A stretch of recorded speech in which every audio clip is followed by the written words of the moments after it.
What's going on, guys? Welcome back to another video. Today we are checking out all of the most recent Disney announcements for the Star Wars TV shows and potential like other stuff coming to Disney Plus.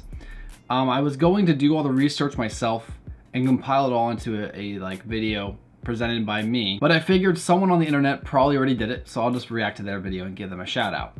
So we have one from the Nerdists, and it's about like a 3-minute video. Not too long, kind of covers everything, so I'll be giving my opinions on each one of these shows as we go on. I'll leave timestamps to each show, so if you don't care about my opinion on one show, you can kind of skip ahead or whatever you want to do. So if you enjoy this video, please remember to like, subscribe, turn notifications for more. The galaxy far, far away just got a whole lot bigger. During Thursday's 4-hour-long Disney Investor Day presentation, Lucasfilm head Kathleen Kennedy unveiled a ton of new Star Wars series and films coming to a streaming service and a big screen near you. Punch it! Rangers of the New Republic. Jon Favreau and Dave Filoni's The Mandalorian spin-off is set during the Mandalorian timeline and will, quote, intersect with future stories and culminate in a climactic story event, end quote, according to StarWars.com. But the real question is, will it star Cara Dune? I heard rumors you might have gone legit. I wouldn't go that far. Ahsoka. Rangers of the New Republic. You know what? I'm getting like an Avengers feeling. Like that's going to be the show that brings all the characters back together to take on one big threat. I don't know. It kind of seems that type of way. I mean, I'm not against it. I just, like, as soon as I heard that in my mind, I'm just thinking Avengers, you know? A big culmination of a massive event that brings all the characters together. That's what that is. But that's pretty cool. I'm okay with that. You know, we could potentially see Ahsoka and Mando team up. We can maybe see Luke in the future. We could see Ezra in the future. So, I'm excited about that. That's good. Ahsoka. Rosario Dawson's The Mandalorian appearance was just the beginning. She will return as Ahsoka Tano in a limited series written by Dave Filoni and produced by Mando masterminds Filoni and Favreau. Where is Grand Admiral Thrawn? Andor. Oh, okay. So Ahsoka is getting her own live-action show. I heard about there being an animated sequel to the Rebels, and so I assumed when we kind of got reintroduced to Ahsoka and the Mandalorian that they would take her character and put her back in the animation realm and be part of like that whole universe and, you know, the animation universe, kind of like with the Clone Wars and Rebels. But she's getting her own limited TV show. It's kind of like Kenobi. He's getting that too. So I'm excited. I think it's pretty cool. I'm glad. I really did like the Ahsoka adaptation. A lot of people didn't like it. I liked it. I thought she did a really good job. Overall, sounds good. Let's keep on going. Now this one is what is it? Andor. Okay, so this is the Cassian Andor spinoff. I've heard about this for a long time. They've been talking about this since Rogue One. So, Andor. This tense spy thriller created by Tony Gilroy follows the pre-Rogue One adventures of rebel spy Cassian Andor as played by Diego Luna. This series, which also stars Stellan Skarsgård, Adria Arjona, and Genevieve O'Reilly as Mon Mothma, comes to Disney Plus in 2022. It is the building of a revolution. Obi-Wan Kenobi. I'll be honest, I like Cassian, but I don't think he needs his own show. Like, his character has served his purpose for Rogue One, and that's that. You know what I mean? I don't really think there needs to be any more to that. So, maybe that's just me, but that's how I feel. What do you guys think? Do you want to see a Cassian show? Or do you think that they should focus on another character more important? Let me know. Comments below.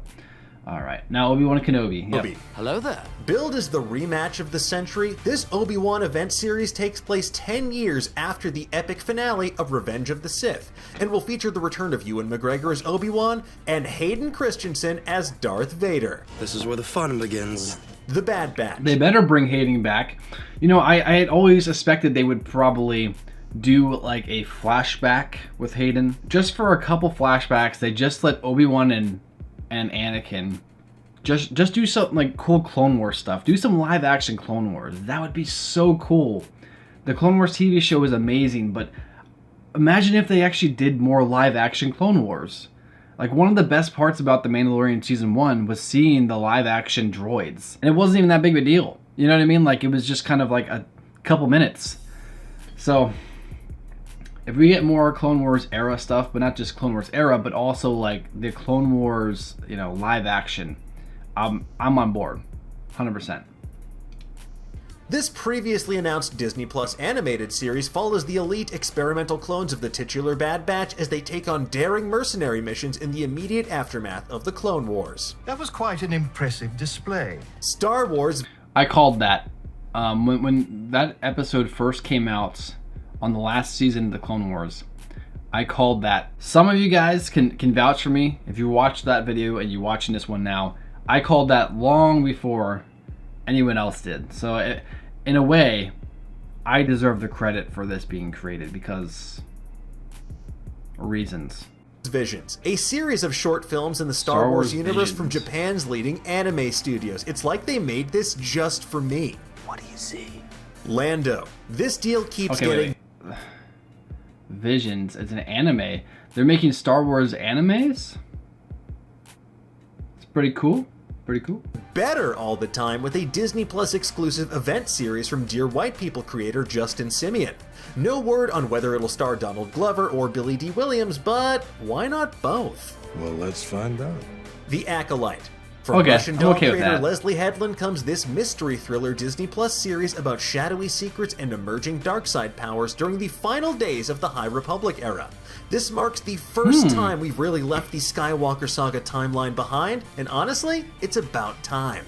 A droid Plagueis' master, probably, or yeah, it'd be Plagueis' master, or maybe it would actually, maybe they would cover the role of two, some Sith after that, you know, maybe actually the master of Plagueis, or the entire series would follow this Acolyte, and in the very last episode we discover that it is Plagueis.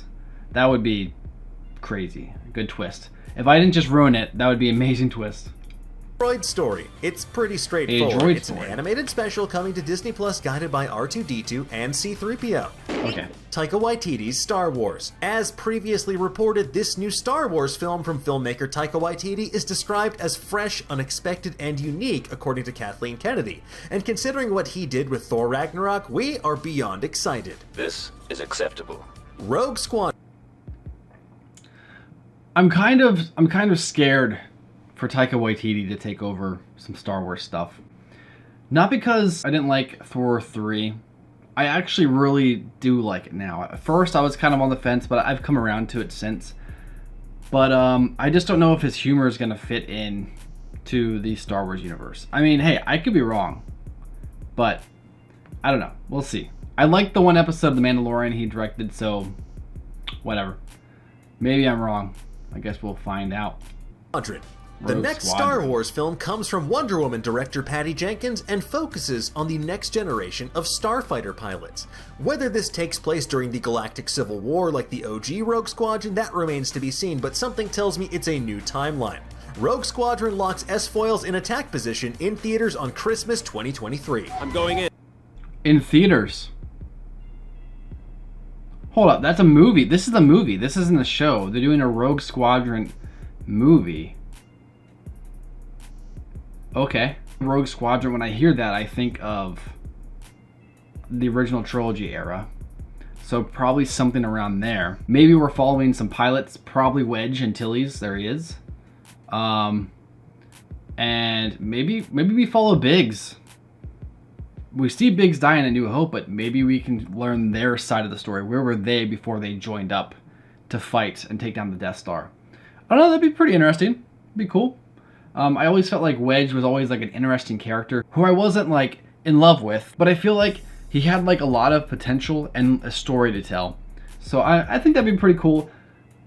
I'm more excited for more like, you know, lightsabers and Jedi because we kind of haven't seen that a lot. Compared to all the rest of the original trilogy type stuff we've been seeing the last couple of years. But it sounds cool. I'll accept it. So there you go. That is all the Star Wars stuff coming out soon. I'm going to be doing a video just like this for the Marvel movies and TV shows coming out too. So if you want to check that out, I'll leave a link to that in the description below. But what are you guys most excited for in this? Are you more excited for the Bad Batch? Maybe the Kenobi show? Probably the Kenobi show. I'm excited for Kenobi show. I've been excited for a Kenobi show since they had like teased it back in like 2017ish. So make it happen.